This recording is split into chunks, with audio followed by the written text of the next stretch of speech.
By the time the mid 1980s rolled around, we're looking more and more like the Edmonton Oilers were going to be the next major dynasty in NHL. But there was a couple of bumps in the road. One of them was the loss to the Kings in the playoffs in 1982, and this game where he didn't really mean it, but he disparaged the Devils because of a big loss that the Devils had against them. They were in a building format. They had were doing a West Coast swing, and the Devils came in with Ron Lowe, the former Oiler, in net. They staked themselves to a 2-0 lead, but this game on November 1983, the Oilers won 13-4. Now, there was a time, ladies and gentlemen, in New Jersey Devils history, after the team moved from Colorado to New Jersey, they weren't Stanley Cup contenders. They were very struggling. Now, the game itself was quite interesting.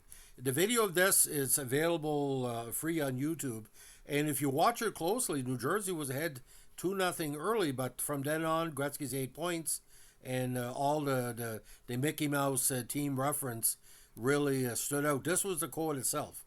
Well, it's time they got their act together. They were in the midst of a 2-18 start to the season. They're ruling the whole league. You better stop running a Mickey Mouse organization or put somebody on the ice. Now, Glenn Chico Resch, the former Stanley Cup winner with the Islanders, replaced Ron Lowe, and it wasn't any better. Now, around the 2-minute mark, that's when the goal debacle started. Edmonton scored 13 of the next 14 goals, and was 2-1 and 2-2 at 2:27.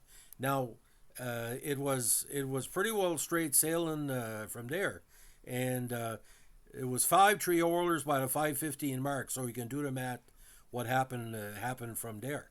Now, according to published reports, especially we're going to go over one from the Edmonton Sun. It's a myriad of mistakes. He said it was a road game where the writer Jerry Jones should have known it was at home. Now, according to Jones' article, Wayne Gretzky would go on to become the spokesperson for the sport, but on the night of November 1983, when the Oilers met New Jersey Devils 13-4 at home, he was speaking for himself. Number 99 had just registered his first 8-point night in NHL, and Yuri Curry scored 5. And after the game, Edmonton Sun hockey writer Dick Chuby pushed a button which caused a firestorm reaction around the hockey world. Gretzky called the Devils Mickey Mouse. Ron Lowe was playing goal for the Devils most of this long night. It was not fun at all for Gretzky to be running up the score on his old teammate and mentor. It got to a point where it wasn't even funny, Gretzky told Chuby. How long has it been for them? 3 years? 5? 7? Probably closer to 9. Well, it's about time they got their act together. They're ruining the whole league. They better stop running a Mickey Mouse organization and put somebody on the ice. I feel damn sorry for Ron Lowe and Chico Resch. Now, most of the goals that Edmonton scored, it was more like a practice, and no offense to the Oilers, New Jersey gave up after the second period. Now, Gretzky at the time didn't take many wrong steps in his career, but the words of Mickey Mouse were two he wished he could take back. He knew it the next day. A lot of young players at that point of their career might have claimed misquote a misinterpretation, but Gretzky owned his comments. The Devil Made Me Do It was a headline in the Sun the following edition after Gretzky had sent telex apologies to the Devils. In the apology, I said I regretted the statements I made. It wasn't any of my business to say anything like that. Now, ironically, this was picked up by Sports Illustrated. That's where I saw most of the majority of the negative press. But coach Billy McMillan, a very respected hockey mind, had been fired after the game and replaced by Tommy McVie. The reason Wayne took a shot at the Devils was that he had a close friend in Ron Lowe, and when he saw his good friend having all those goals scored on him, he said something he normally wouldn't say. He said McVie. He's a class young man. But that wasn't the end of it. The Oilers still had a second game to play against New Jersey that season in New Jersey. It was game 47 on January 15th when the Oilers returned to New Jersey. I might get a standing boo, said Gretzky before the game. It was Mickey Mouse night. Fans showed up wearing Mickey Mouse ears and sweaters and holding up hundreds of signs. Phil Russell, the next Edmonton Oil King, was a devil in those days. He played in the 13-4 game and called it the most embarrassing contest in which I ever been involved. Russell humorously offered fair warning as the Oilers arrived in New Jersey. We're really improved, he said. We've moved up. If we're playing like Mickey Mouse then, maybe we're like Donald Duck now. It turned out to be a terrific game. The Oilers won 5-4. Gretzky had a 3-point night. He saw all the signs and even laughed at some of them. My favorite, he said, was the one that read Gretzky is goofy. Now, I saw the game for this podcast again, and like I said, it was 2-0 the Devils early. The Devils had a little bit of talent back then. Mostly cast-offs when some, quality NHLers, but I think their big problem, he had no defense at the time. But Gretzky learned quickly because later on, again, 1984 Stanley Cup, 84 Canada Cup did it smarten him up and getting him more serious from hockey. He was no longer a teenager then, he was a young adult, and he had to own these comments. But the thing in the NHL at that time, you had the Stachny's in Quebec, you had the high-scoring teams like the Islanders.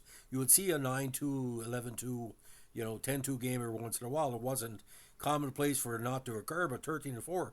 It could have been easily 9-4 or 9-5 with a better goalie or maybe 3 defensemen. But Edmonton, when they got rolling, I mean, there's games against Toronto and different lower-end teams, they would score a lot of goals. And I think one year they had 447. Anybody can correct me on that. That's a lot of goals for a season. I think that's a year never won the cup either. And Boston had the same thing, the team too. They would score a lot against the expansion 6. So the Devils learned from the mistakes. They became Stanley Cup champions like within a couple of decades, which is amazing. Getting Martin Brodeur, the Claude Lemieux era and all that. Some great teams. But at the times, the Devils, again, they were coming from Colorado, and they weren't really ready at the time to be a contender. But as soon as the Russians arrived, and you know what happened with the Russians arrived, that was a very a very different situation. And the Jim Schoenfeld era, the thing with Kowarski in the series against Boston, that was just a few years away. So at the time, maybe they were a Mickey Mouse team, maybe they were, but they weren't a Bugs Bunny team because they weren't funny. They were just funny, strange, not funny, ha.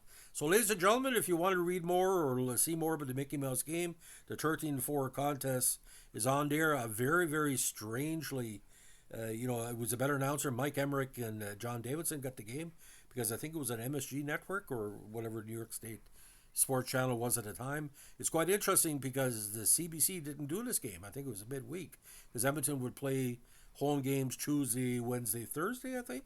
So I don't think, if there's an ITV tape out there, let me know. So ladies and gentlemen, if you like what we're doing here with our sports podcast, Vintage Ones at NHL, let us know with a like, comment, subscribe, or share. Bye.